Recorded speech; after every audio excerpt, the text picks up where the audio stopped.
আসসালামু আলাইকুম প্রিয় শিক্ষার্থীবৃন্দ, এখন আলোচনা করব সিলেট বোর্ড 2026 সালের শিক্ষার্থীদের জন্য তৈরিকৃত আমাদের সাজেশন নিয়ে। আজকের সাজেশনের বিষয় হচ্ছে ইংরেজি প্রথম পত্র।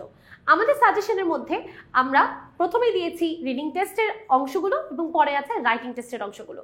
চলো দেখে নেওয়া যাক আমাদের সাজেশনে কি কি আছে। প্রথমেই দেখতে পাচ্ছি যে আমাদের রিডিং টেস্টের জন্য 70 নম্বর আছে, যেটার মধ্যে প্রথমেই থাকবে সিন কম্প্রিহেনশন 1, যেখান থেকে তোমরা অ্যান্সার করবে এমসিকিউ কোয়েশ্চেন অ্যান্সার। আচ্ছা, এখানে প্রথমে যেগুলো গুরুত্বপূর্ণ সেগুলো আগে আছে, যেমন লাল কালার দিয়ে। যেগুলো কম গুরুত্বপূর্ণ সেগুলো নিচে আছে।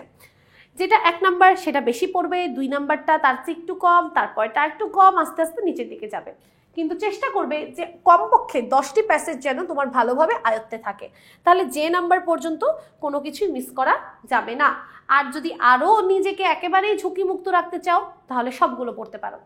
সিন কম্প্রিহেনশন 2 এর ক্ষেত্রে আমি তোমাদেরকে সাজেশন দিব বেশি বেশি করে প্র্যাকটিস করো, যত বেশি প্যাসেজ সম্ভব তত বেশি প্যাসেজ তোমরা পড়ো। এখানে যদিও সবচেয়ে গুরুত্বপূর্ণ প্রথম 10টা, ইনশাল্লাহ প্রথম 10টার মধ্যে থেকেই আসবে।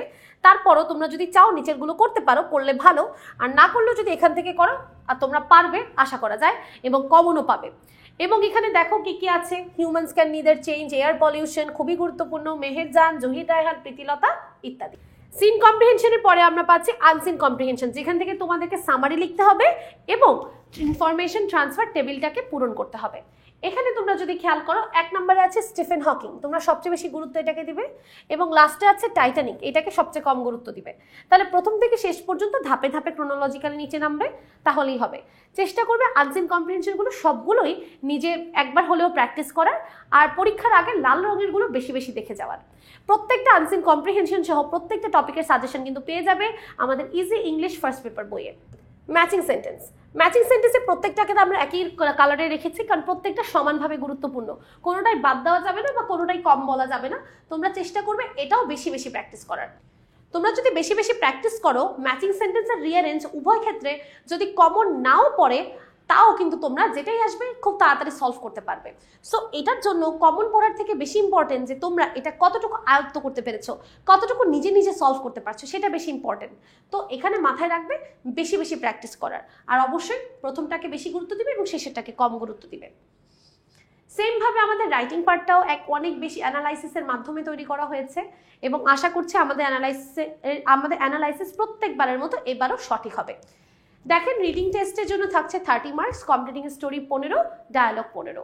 প্রথমে যে স্টোরিগুলো আছে যেমন unity is strength, thirsty crow, lucky rickshaw puller, king Midas, failure is the pillar of success, Bayazid's devotion to mother, এগুলো থেকে আপনার আসার সম্ভাবনা 99%। এগুলো আপনারা কোনোভাবেই মিস দিবেন না, যদি পারেন এগুলোকে একদম নিজের ঠোঁটের আগায় রেখে দিবেন। তারপরে আসছে আমাদের জি থেকে জে, এগুলো কোনোভাবেই মিস দেওয়া যাবে না, এগুলো 90% নিজেদের আয়ত্তে রাখতে হবে। আর বাকি অংশগুলো আপনারা যদি চান আয়ত্ত করতে পারেন, না চাইলে নাও করতে পারেন, সমস্যা নাই, কিন্তু আশা করা যায় এ থেকে জে এর মধ্যে আপনি কমন পেয়ে যাবেন।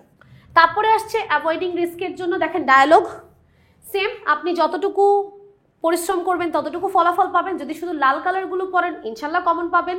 তারপরে যদি মেরুন কালার সহ পড়েন তাহলে ঝুঁকি আরেকটু কমবে, যদি কালো কালার সহ পড়েন তাহলে কোনো ঝুঁকিই থাকবে না। আপনারা আপনাদের মতো সিদ্ধান্ত নিতে পারেন যে কোনটা আপনারা বেশি করতে চান, বাট হ্যাঁ, কেউ কোনোভাবে এই 6টা মিস দিবেন না। আর কেউ যদি কোনো লেখাপড়াই করতে না চান তাহলে কি শুধুমাত্র একটা পড়বেন। অবশ্যই এটা তো জানেন, যেমন কষ্ট করবেন তেমনই ফল পাবেন, তাই চেষ্টা করবেন আমাদের সাজেশনের উপর ভিত্তি করে নিজের ফলাফলটাকে আরো ভালো করার, নাকি শুধুমাত্র সাজেশন পড়ে নিজের ফলাফলটাকে খারাপ করার।